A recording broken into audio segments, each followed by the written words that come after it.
David Rechatin d'OpenScope. Vous avez participé à la réalisation du Tour de France du télétravail et notamment la mise en place de ce tiers-lieu éphémère. Quel bilan vous en tirez et quelles vont être les suites? Pour nous, le bilan de ce tiers-lieu, c'est qu'on a démontré notre capacité à simplement ne pas parler des tiers-lieux, mais à faire vivre les tiers-lieux. C'est-à-dire que, que nous, les tiers-lieux, c'est un concept que l'on manipule, que l'on imagine, que l'on réalise depuis maintenant pas mal d'années. Ça fait une dizaine d'années qu'on côtoie les quatre coins de la France pour prendre ce qu'il y a de meilleur un petit peu de partout, rencontrer les acteurs de terrain, confronter un petit peu nos savoirs théoriques, les concepts émergents, les confronter donc à ce qui se fait sur le terrain.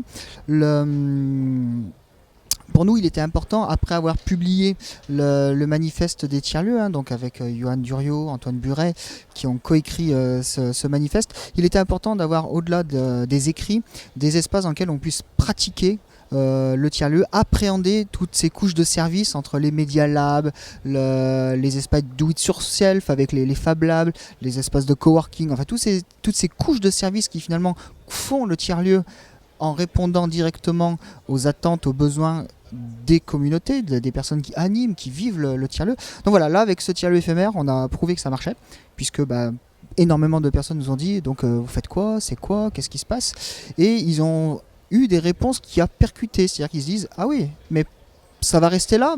Non, quand l'étape du Tour de France va être terminée, on va tout démonter.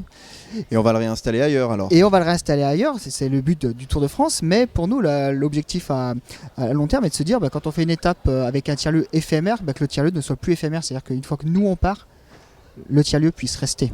Donc au-delà du bilan qu'on fait de ce tiers-lieu éphémère sur cette étape du Tour de France, on a vraiment montré toute capacité à OpenScope, notre équipe, aussi bien dans la partie créative, dans la partie réalisation, dans la partie animation. On a vraiment démontré notre savoir-faire et surtout on a réussi à dépasser le fait que le tiers-lieu n'est pas simplement là pour faire du coworking en se disant oui c'est des espaces pro mais on ne sait pas trop. Non, non.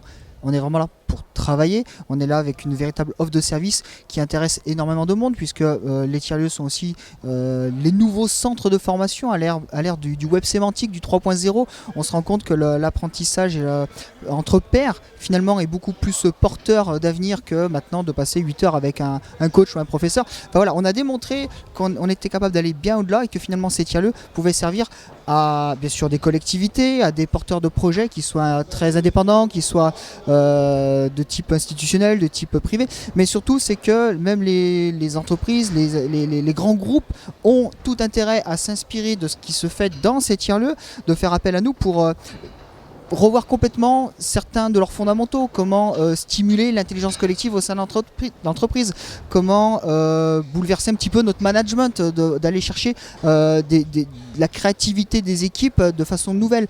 En gros, c'est d'élargir le champ des possibles au sein même des entreprises. C'est ça pour nous qui est l'étape la plus essentielle de ce tiers-lieu éphémère, c'est qu'il n'est pas éphémère dans l'idée, c'est qu'on est en train vraiment d'ouvrir des nouvelles perspectives et que avec OpenScope on a l'équipe référente en tout cas sur les tiers-lieux éphémères, donc on peut intervenir pour vraiment propulser le concept des tiers-lieux au plus profond du système. David Rechatin, merci. Merci, à bientôt.